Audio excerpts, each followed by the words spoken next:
السلام علیکم پیارے دوستوں، اب تک آپ نے ملاحظہ کیا کہ برسیسا نے اپنا گناہ چھپانے کے لیے لڑکی اور اس کے بیٹے دونوں کو قتل کر دیا اور پھر پہلے کی طرح ہی اپنی عبادت میں مشغول ہو گیا۔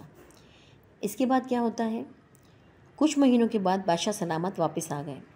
اس نے اپنے بیٹوں کو بھیجا کہ جاؤ اپنی بہن کو لے آؤ۔ وہ برسیسا کے پاس آئے اور کہنے لگے، جی ہماری بہن آپ کے پاس تھی، ہم اسے لینے آئے ہیں۔ برسیسا ان کی بات سن کر رو پڑا اور کہنے لگا کہ آپ کی بہن بہت اچھی تھی، بڑی نیک تھی اور ایسے ایسے عبادت کرتی تھی، لیکن وہ اللہ کو پیاری ہو گئی۔ یہ صحن میں اس کی قبر ہے۔ بھائیوں نے جب سنا تو وہ رو دھو کر واپس چلے گئے۔ گھر جا کر جب وہ رات کو سوئے تو شیطان خواب میں بڑے بھائی کے پاس گیا اور اس سے پوچھنے لگا، بتاؤ تمہاری بہن کا کیا بنا؟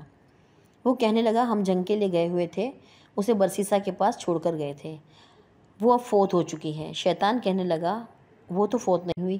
اس نے پوچھا کہ اگر فوت نہیں ہوئی تو پھر کیا ہوا؟ وہ کہنے لگا، برسیسا نے خود یہ کرتوت کیا ہے اور اس نے خود اسے قتل کیا ہے اور فلاں جگہ اسے دفن کیا اور بچے کو بھی اس نے اسی کے ساتھ دفن کیا ہے۔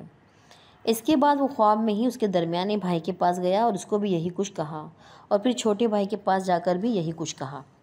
تینوں بھائی جب صبح اٹھے تو ایک نے کہا، میں نے ایک خواب دیکھا ہے، دوسرے نے کہا کہ میں نے بھی یہی خواب دیکھا ہے اور تیسرے نے کہا میں نے بھی یہی خواب دیکھا ہے۔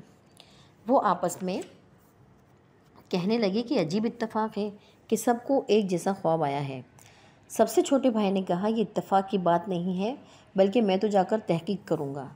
دوسرے نے کہا، چھوڑو بھائی، یہ کون سی بات ہے، جانے دو۔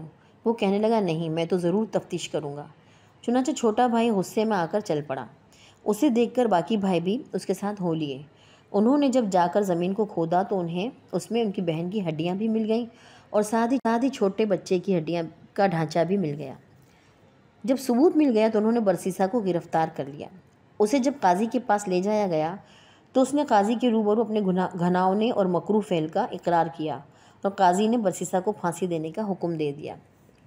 جب برسیسا کو پھانسی کے تختے پر لایا گیا اور اسے گلے میں پھندا ڈالا گیا اور پھر پھندا کھینچنے کا وقت آیا تو پھندا کھینچنے سے عین 2-4 لمحے پہلے شیطان اس کے پاس وہی عبادت گزار کی شکل میں آیا اور اس سے کہنے لگا، کیا مجھے پہچانتے ہو کہ میں کون ہوں؟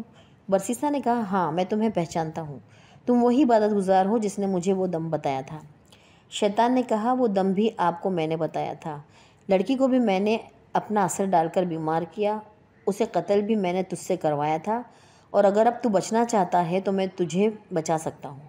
برسیسا نے کہا، اب تم مجھے کیسے بچا سکتے ہو؟ یہ کہنے لگا کہ تم میری ایک بات مان لو تو میں تمہارا کام کر دیتا ہوں۔ اس نے پوچھا کہ میں آپ کی کون سی بات مانوں؟ اس شیطان نے کہا، بس یہ کہہ دو کہ خدا نہیں ہے۔ برسیسا کے تو حواس باختہ ہو چکے تھے۔ اس نے سوچا کہ چلو میں ایک دفعہ کہہ دیتا ہوں، پھر پھانسی سے بچنے کے بعد دوبارہ اقرار کر لوں گا۔ چنانچہ اس نے کہہ دیا، خدا موجود نہیں ہے۔ عین اس لمحے میں کھینچنے والے نے پھندا کھینچ دیا اور یوں اس عبادت گزار کی کفر پر موت آ گئی۔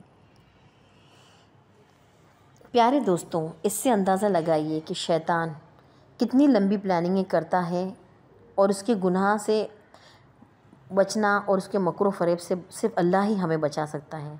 لہٰذا رب العزت سے ہر وقت شیطان سے پناہ مانگنی چاہیے۔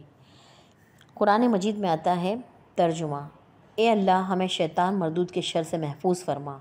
اے پروردگار، میں آپ کی پناہ مانگتا ہوں اس شیطان سے کہ جو میرے پاس آئے۔